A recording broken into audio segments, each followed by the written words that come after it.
Many of the, particularly Roma community, are coming from areas of extreme persecution and alienation, and as they arrive here in Derby, they're often very isolated as a community. Culturally, perhaps, people don't necessarily understand them, and because of perhaps often language barriers, that has only reinforced that sense of isolation and alienation.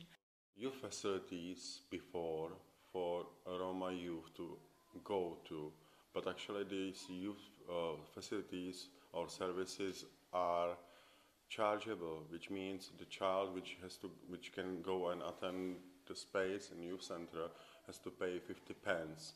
You can imagine if there will go 4 or 5 siblings, they will pay lots of money.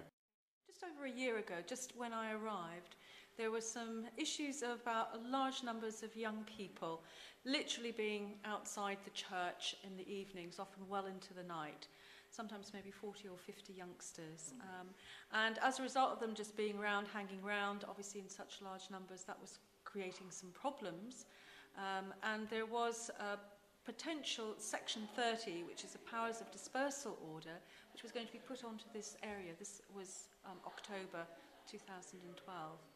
A number of us had got together with the police to speak about the issue, and we very much wanted to be part of a solution, and the idea of just moving kids on didn't seem to be very constructive. So the idea was, what could we help to do something positive for these youngsters? So we committed, just as an emergency interim measure, to start up a club for a couple of hours on a Tuesday night and see how that happened to take shape. So the idea was just to do it in the immediate winter months. It was a rip-roaring success right from the very first night.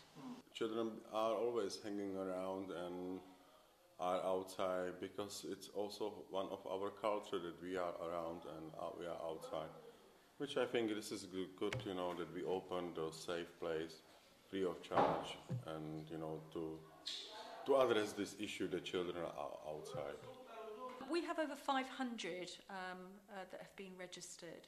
So under normal circumstances, we now have around about maybe 50, which is a great number. But obviously some come one week and some not the other. When we have special events, then we have more than that.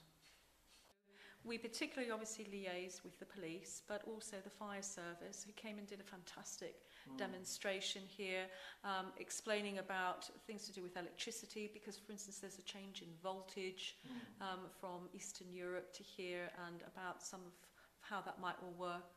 And the other things that we look at doing are also liaising with other organisations like Sure Start and so on, looking at healthy eating. We do cooking demonstrations.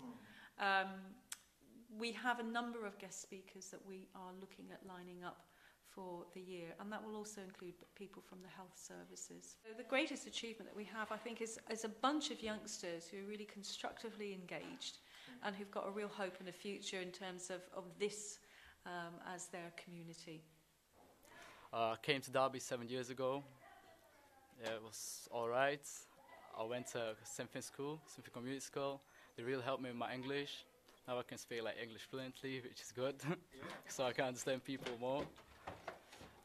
Going towards my future, I'm hoping to work as a youth counsellor or administrator within the business. However, I'm doing business level 2 right now. I would like to continue to level 3, which is 2 years course, and then try to go to uni or get an apprenticeship. We're really excited now because it's 12 months on. We're going to have our first birthday party for the club shortly. We feel that we've achieved so much within this year. We've gone from a situation where we had a lot of, in that sense, young people just out on the streets, but they're in here now very usefully and happily whiling away the evenings and having hopes and aspirations for themselves and for the community. We really feel that there's so much positive structure to what we're doing now as well. In practical sense, many of the young people found it quite difficult to engage, to feel confident about speaking to people who weren't necessarily from their community, but we have other people who are coming in now and they're engaging very well with them. Their English is progressing if they're young ones that come in and haven't got good language skills. And we see just a really centred bunch of young people now compared to at the beginning of the year. In the next 12 months, I would like to see some more resources, some more funding to support this unique club, because there are not any more clubs which I'm aware like this across the England, because most of the youth facilities are again chargeable and not run by Roma. What is it you'd like to do when you're older? Policeman.